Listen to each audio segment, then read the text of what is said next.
Hello and welcome to another edition of Bentley Tech EDU. Today what we're going to do is cover layers and the adjustments that can be applied directly to individual layers.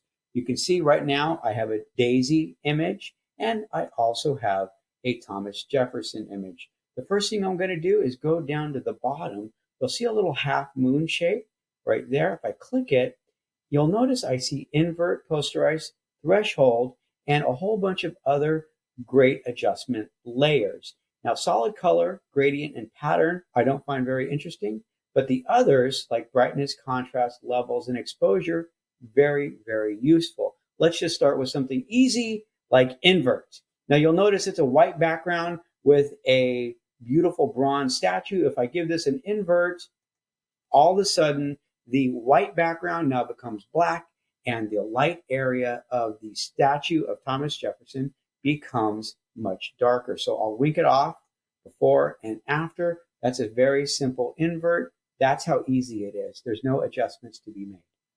Next, if I go over to the daisy, let's try a little something.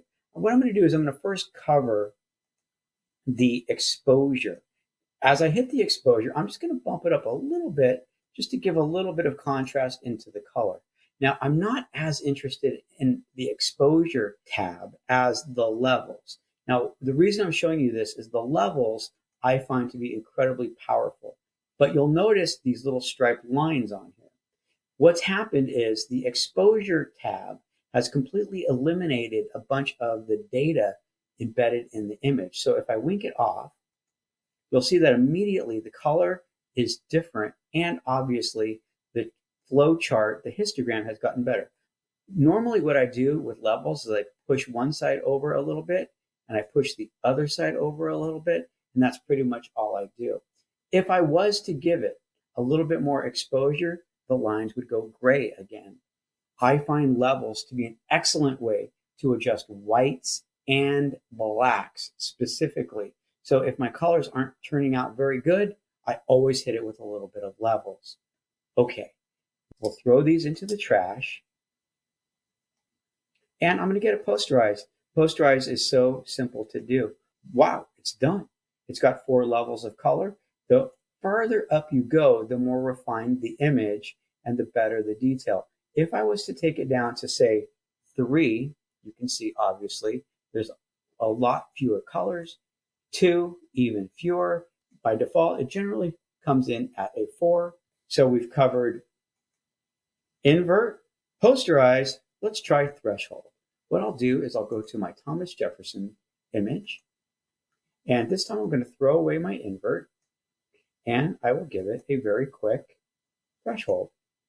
As I slide the slider over, I get more detail in different areas depending on what the image is. I'll keep it just like that. You can still see I've got a strong Thomas Jefferson and a little bit of debris over here, which I would mask out. Interesting note, Jefferson is currently black with white and looking pretty strong. What would happen if I put an invert on? It will literally flip the colors. So there you go. Those are the basics.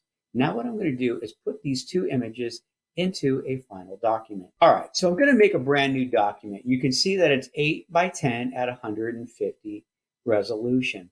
I go ahead and I create the image. I have my guidelines on from a previous project. All I have to do is unclick Show Extras. First thing I'm going to do is change my background to be black. Why not?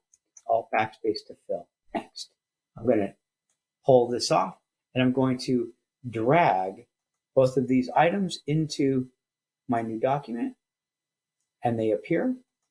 It's a very large image, so I'll do Control T to scale. And here we go. Let's scale it down. As I'm doing this, what you need to know is that we're going to be doing this for 6 different items if you're in my class.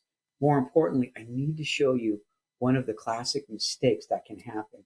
So for this one, I'm going to take all of them and drag them into this last one.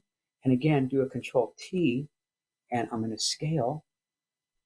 And as you're doing this, you probably already noticed, you're like, hey, wait a minute, Bentley. Why did everything change from beautiful color to now thresholded? Well, it works like this. See this threshold? If I was to wink it off and wink it off, instantly everything goes back to normal. It's called clipping. And whenever you have multiple layers, you must always clip them. So first thing I do is I turn on my threshold and I clip the layer to the one just below it. I take the invert and again, I turn it on and clip it to the one right below it.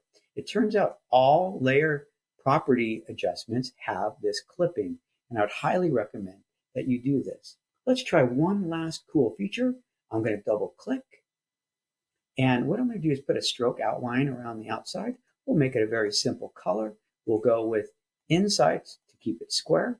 We'll go with a white color, and we'll stick with that as our pixels. Or you know what, let's just go up to a little bit more and make it a little bit more bold and hit OK. How can you do it fast for the other side to make it look good? Easy. Just right click, copy the layer style, click on the next one, and you right click, paste the layer style. And just like that, it's already good to go. Now what I'm going to do is flip these two colors, get some text, and choose a very simple font. Let's just go with Arial. What I'm going to do is just type in the word Posterize. Posterize for the one that's right above it. And for this one, I know there's an invert, and I also know that there's a threshold. But for this one, I will just call it threshold.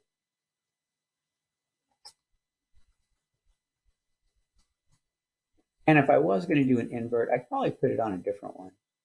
But there you go. Now, again, if you're in my class, you got to do 6 of these. They're not that hard to do. They're a lot of fun, and they're easy. Thanks for being here. James Bentley signing off for Bentley Tech EDU. Have a great day.